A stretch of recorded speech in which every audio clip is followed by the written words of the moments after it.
here I am last week after Maryland plays West Virginia, and a great game, 31-21. The Terps were in it all the way. And my friend Blake Smith says to me, all right, we got to walk back to the car right now. So I don't think much of it. I said, how far is the walk? Yeah, it's about a 15-minute walk. That's not too bad. So we're walking around the corner, Wayne, and all of a sudden I see this like mountain of steps. 162 steps I had to walk up. All right? 162 steps. I said, I don't know. I don't know about that. Then when you got up the top finally, it was straight down all the way to the car. There's a reason they call Morgantown the hills of West Virginia, because it is nothing but hills. But what a place to watch a football game. Well, when I was there a few years ago, that place was rocking. I'd imagine your reference there to hills has to do some with Perry Hills and some with the hills of West Virginia. Yeah, no doubt. Perry Hills, great game. Again, this is Bruce Posner. You're listening to Kelly and Associates Insurance Group TerpTalk, and I got my sidekick in here today, Wayne Viner. We got Rick Jocklich, usual co-host, calling in a couple minutes. And they hung tough. They hung tough last week. And this is what you have to remember. They're the number 8 team in the country, West Virginia. Tavon Austin, arguably the top receiver in the country. But for the life of me, you know, and I had Etzel on my show Thursday night in Baltimore, and I asked him this. I said, you know, it wasn't like he was a secret, Tavon Austin. How did he get behind us? How did we wind up with Demetrius Hartfield trying to guard him, which is unfair? How did this happen? And he just said, missed coverages, blown coverages, and great athlete. You got to give Tavon some credit, and Geno Smith put the ball in the money. But I found one thing that was extremely interesting about that game was how, again, Coach Brian Stewart devised the defense to stuff the run. And we stuffed the run again, Wayne. Well, stuffing the run's one thing, but Tavon Austin ran all over us. Earlier in the week, I had an idea that maybe you could use Stephon Diggs, one guy we had that was as fast as Tavon Austin, to follow the guy all over the field. But that's, just the rant of a fan. I know that Stewart... Well, it's funny you say that, because I heard Vinny Serrato, everybody knows who Vinny is, the ex-Redskins GM. After Kerry Williams from the Ravens got absolutely slaughtered in that first game, Vinny Serrato said if he would have been a coach, he might have slapped out Torrey Smith out there to stay with him just for a couple plays to throw him off. And receivers can make DBs, but when they're not practiced and everything, I guess they get schooled. But they certainly know which way it's going. Let's get my buddy.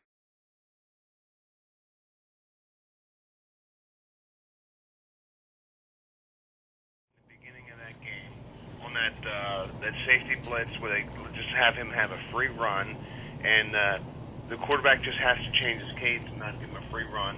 They hand him 7 points there. They lose Austin on one play right before the half, which they can't do, and they hand 7 points over. Other than that, they outplayed the Mountaineers. Well, it's funny, Dana Holgerson, the coach of the Mountaineers, afterwards said the numbers were dead even. Everything about the game was dead even, but to me, the one play where the guy blitzed up the middle and the fumble by Marcus Leak in the fourth quarter, yeah.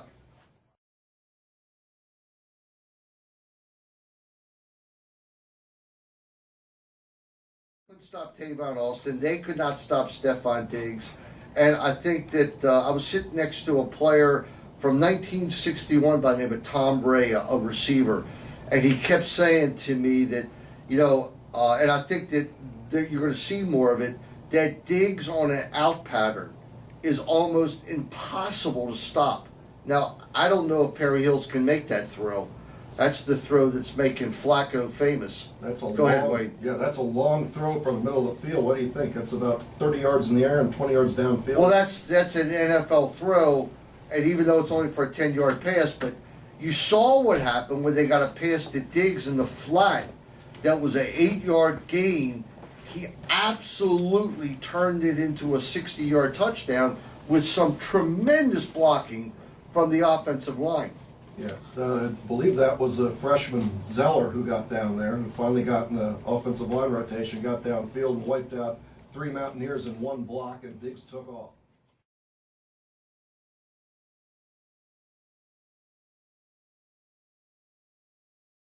You know, Wayne wrote something to me this morning about Midnight Madness, the biggest in years, Wayne. Why don't you explain why? Well, first of all, ESPN's coming to Maryland. ESPNU, right? ESPNU. Well, one of the ESPNs is going to show up. I guess it really gets started around 7, and we're looking, rumors keep swirling that somebody big's going to commit to Maryland at Midnight Madness. It's just up to us to figure out who they're talking about. Yeah, well, I don't know. You know, you're worried. I'm worried about Peters. I'm worried about Jordan. But there's other people out there. Could it be a Phil Booth? All right, the kid from St. Joe, 2014 kid. But it's going to be a special night, Rick. I just have that feeling when they.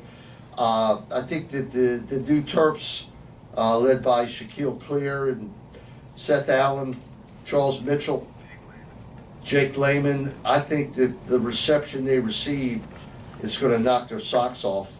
And of course, we were talking before we started this segment, Wayne and myself. Look at next Friday of sports in this area. It's almost unbelievable the amount of stuff that's going on. You look at Maryland; they're hosting UVA, correct? Right, UVA soccer comes into Ludwig on Friday the 5th. Friday night. There's the Hall of Fame entrance for Maryland. Why they schedule it the same night, I haven't figured it out. But not only that, you have the Orioles potentially playing a playoff game or a wild card game. The Nationals will probably start on the 6th, if I'm not mistaken. First playoff game since 1933. And the unfortunate Washington Wizards have John Wall out for 8 weeks. I don't know what to say about that team. I was kind of looking forward to this year, but John Wall out for 8 weeks to a knee injury. Could be longer. Hopefully it's shorter. I don't know. Hey, Rick.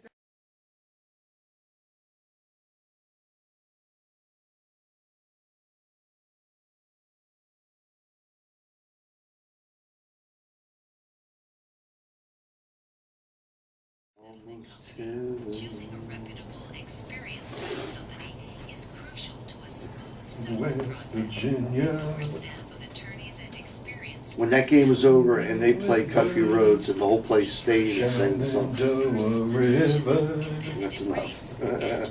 dark and dusty, older Hey. than... Yep. That's in the picture. Can you Huh? get it out? What's in the picture there? The microphone. Well, we're gonna, Basin is apparently is not gonna be Yeah.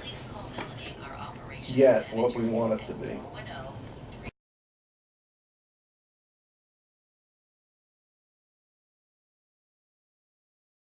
I'm gonna miss Sean Mosley. What a great kid! This is always had a smile on his face, always friendly, even in defeat. And any word on his whereabouts? Sean Mosley, I think he's playing in Poland. I'm trying to remember exactly where he is right now, but I know he's out there on Twitter. He's watching the Ravens. He's tweeting back and forth with Torrey Smith and all the Terps. So he was just such a big part of the Maryland basketball team. Was really the glue that held Terp basketball together for those 4 years. Speaking about glue, tell us about Viner Consulting, as you're certainly one of our key sponsors, Wayne. Viner Consulting is a Microsoft consulting group that can be the glue that holds your business computers together. There you go. What a segue. Oh, what a nice feed. I hit the layup there. All right.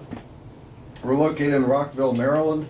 If you're interested in getting your business up into the cloud, if you're interested in digital media, if you're interested in email hosting, we're a great choice for that.